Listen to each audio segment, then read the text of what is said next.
नमस्कार फ्रेंड, आज के इस वीडियो में हम मात्र दो क्वेश्चन को सॉल्व करने वाले हैं।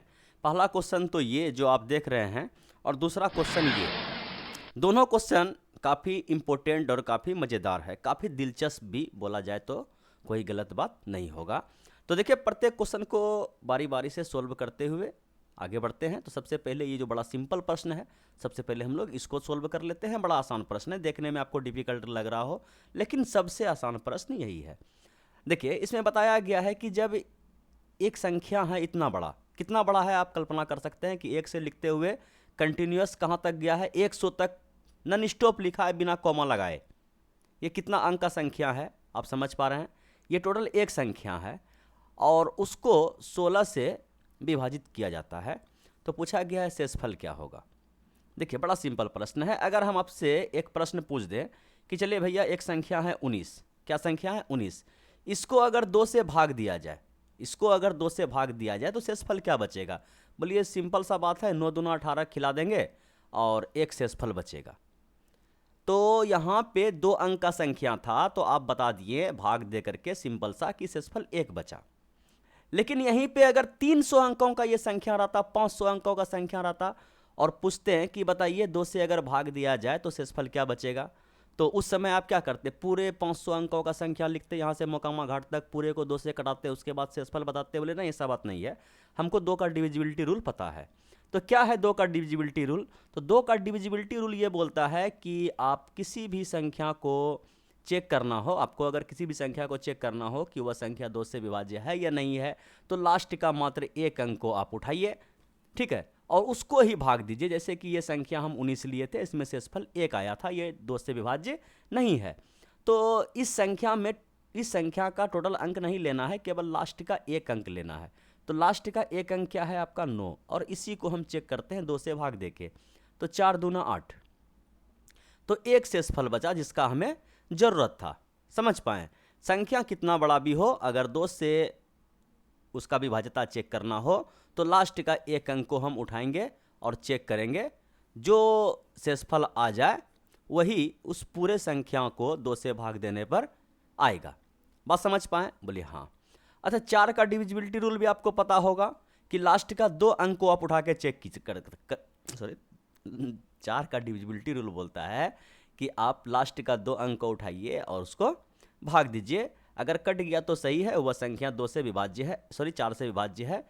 अगर नहीं है तो जितना रिमाइंडर देगा, जो भी शेषफल देगा, उस टोटल संख्या में भाग देने पर वही शेषफल आएगा। अच्छा ठीक है, 4 का हो गया। 8 का डिविजिबिलिटी रूल आपको पता है? बोलिए हाँ। लास्ट का 3 अंक को उठाइए और भाग दीजिए। 16 का डिविजिबिलिटी रूल पता है? बोलिए हाँ पता है। लास्ट का 4 अंक को उठाइए और भाग दीजिए। तो वही तो ये प्रश्न में पूछा गया है। तो लास्ट का इसका 4 अंक कौन हो जाएगा? बोलिए 1 2 3 4, यहाँ से यहाँ तक। समझ पाए? तो 9100। इसको अगर हम 16 से भाग दें, ठीक है, 16 पंचे 80, क्योंकि 16 96 हो जाएगा। 16 पंचे 80 और 1 और 1 और ये 0 ये वाला। 16 पंचे 80, 16 96, 16 सत्ते बोलो तो 16 96, 16 के 96। तो 10 में से 6 गया 4 और ये हो गया 1, ये 0 फिर उतर जाएगा। 16 सत्ते बोलो उतर से 16 8 28 से 16 में 44 से 16 8 28 से, ठीक है। तो 2 और 1, तो 12 आ गया शेषफल। यही पूछा गया है कि बताइए कि शेषफल क्या आएगा। समझ पाए? तो शेषफल क्या आ जाएगा? 12। तो क्या ये संख्या 16 से पूरा पूरा विभाज्य है? बोले नहीं है। शेषफल दे रहा है तो पूरा पूरा विभाज्य क्यों नहीं है? समझ पाए? बोले हाँ समझ में आ गया। कोई दिक्कत तकलीफ परेशानी हो तो बिंदास आप कमेंट कर सकते हैं। चलिए अब हम बढ़ते हैं आगे, आगे नहीं पीछे, पीछे बढ़ते हैं। और ये जो प्रश्न आप देख रहे हैं, सबसे पहले अब हम इसको सोल्व करते हैं। देखिए, प्रश्न काफ़ी आसान है।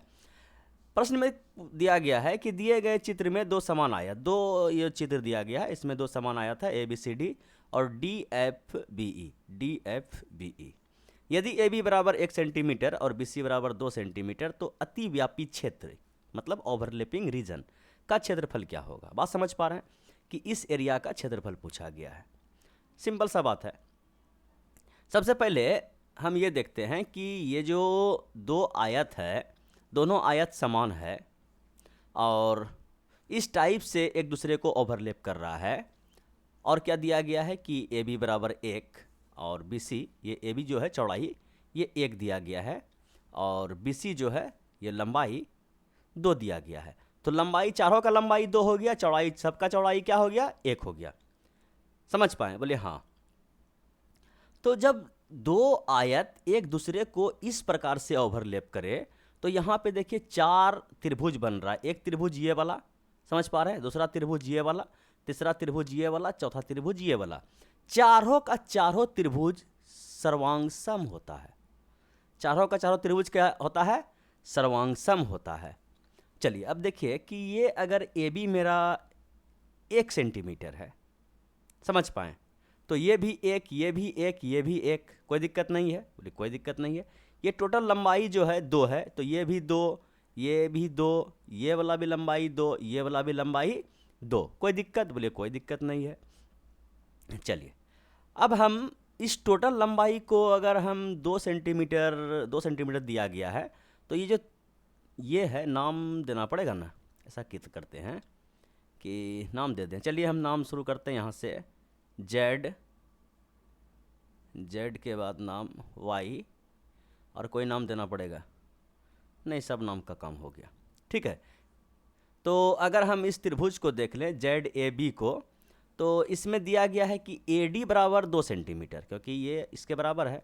ए डी बराबर 2 सेंटीमीटर, तो हम इसको जेड ए को 1 सेंटीमीटर मान लेते हैं। जेड ए को क्या सेंटीमीटर मान लिए? 1 सेंटीमीटर। तो ये जो है जेड डी ये कितना हो जाएगा? बोलिए कि 2 माइनस 1 सेंटीमीटर होगा कि नहीं होगा? जब ये आपका जेड माइनस 2 माइनस 1 सेंटीमीटर ये हो गया, तो ये तीनों त्रिभुज क्या है? सर्वांगसम है। तो ये वाला जो है, मतलब कि कहने का मतलब यहाँ पे लिख देता, आपको समझ में आएगा कि डी जेड जेड है आपका, डी जेड बराबर हो जाएगा आपका बी जेड का, और ये भी बी जेड आपका बराबर हो जाएगा अंदर वाला एरिया बी वाई का, और ये भी बराबर हो जाएगा आपका वाई डी का, क्योंकि चारों त्रिभुज कैसा है? सर्वांगसम है। समझ पा रहे हैं कि नहीं समझ पा रहे हैं? बोले हाँ। अगर ये x तो ये भी x, बाकी हम इसको भी देखिए, जो चौड़ाई है, चौड़ाई अगर ये 1 है और ये चौड़ाई 1 है, ये चौड़ाई 1 है, ये चौड़ाई 1 है, तो सबका नाम लिख दें हम कि देखिए समझ में बढ़िया से आएगा। बाद में स्क्रीनशॉट अगर ले लीजिएगा एक बार ना लास्ट में, तो फिर दोबारा जो है आपको कभी भी वीडियो देखने का ज़रूरत नहीं होगा। तो ए बी बराबर क्या हो जाएगा आपका बी ई, और ये बराबर हो जाएगा आपका सी डी, और ये बराबर हो जाएगा आपका डी एफ का। सब कितना है? बोलिए 1 है। और उसी टाइप से हम अगर इसको ले लें कि ए जेड बराबर क्या हो जाएगा आपका जेड एफ, और ये बराबर हो जाएगा आपका सी वाई, और ये बराबर हो जाएगा आपका ई वाई या वाई सी वाई ई। ये बराबर क्या माने हैं? सबको हम x माने हैं। उसी टाइप से ये जो है आपका ये सब में बराबर हो जाएगा। बात समझ पा रहे हैं कि ना समझ पा रहे हैं? चलिए एक जब उतना लिख ही दिए हैं तो सबको लिख देते हैं कि जेड बी बराबर हो जाएगा आपका बी वाई का, और ये हो जाएगा आपका वाई डी का, और ये बराबर हो जाएगा आपका डी जेड का, और ये सब किसके बराबर है? तो देखिए ये सब किसके बराबर है? समझ पा रहे हैं? ये बराबर को यहाँ लिखे हैं, ये है आपका 2 माइनस 1 सेंटीमीटर का। समझ पाए? तो ये क्या है आपका 2 माइनस 1 सेंटीमीटर। अगर हम इस त्रिभुज में देखें, आयत है, समकोण बनेगा, चारों एंगल पे, चारों कोना पे समकोण बनेगा, है कि नहीं? तो जब ये समकोण त्रिभुज है, कोई कहीं पर भी आप एक उठा सकते हैं, है कि नहीं? कहीं एक को आप अगर उठा लीजिएगा, तो यहाँ पे समकोण त्रिभुज में होता है P square plus B square बराबर का एच स्क्वायर। पाइथागोरस पर में सभी को पता है। तो पी क्या है आपका एक्स का स्क्वायर, बी क्या है आपका 1 का स्क्वायर, और एच क्या है? बोलिए कि 2 माइनस एक्स का स्क्वायर। समझ पाए? तो ये हो गया आपका एक्स स्क्वायर प्लस का 1 स्क्वायर ए माइनस बी के होल स्क्वायर टूटेगा, ए स्क्वायर प्लस का बी स्क्वायर और माइनस का 2ab, तो 2 गुना हो गया 4x ना हो जाएगा। तो ये एक्स स्क्वायर और ये एक्स स्क्वायर कट जाएगा। बोलिए हाँ, ये हो गया 1 और ये 4 जो है, ऐसा करते हैं कि 4x को इधर प्लस में लाते हैं, 4x और ये 4 पहले से है और ये 1 गया उधर माइनस में। समझ पा रहे हैं कि नहीं समझ पा रहे हैं? तो यहाँ से आपका x बराबर क्या निकल जाएगा, 3/4। x बराबर क्या निकल गया आपका, 3/4। जब x का मान 3/4 निकल गया तो इस त्रिभुज का क्षेत्रफल, बोलिए एक त्रिभुज का क्षेत्रफल अगर निकालेंगे तो सबका निकल जाएगा, है कि नहीं? तो एक त्रिभुज का क्षेत्रफल हम निकाल देते हैं। कोई एक त्रिभुज का क्षेत्रफल निकाल दिए, 1/2 आधार गुना ऊंचाई। 1/2 आधार कितना है, आधार 1 को मान लीजिए और ऊंचाई x है, मतलब 3/4। तो कितना हो गया क्षेत्रफल, बोलिए 3/8। क्षेत्रफल कितना हो गया एक त्रिभुज का, 3/8। अच्छा, अगर हमको यही एरिया ना निकालना है, हमको यही वाला एरिया ना निकालना है, ओवरलैपिंग वाला एरिया, तो ऐसा करते हैं कि एक आयत का क्षेत्रफल निकाल के उसमें 2 त्रिभुज का क्षेत्रफल घटा देते हैं। तो एक आयत का क्षेत्रफल कितना है, बोलिए कि लंबाई है 2, चौड़ाई है 1।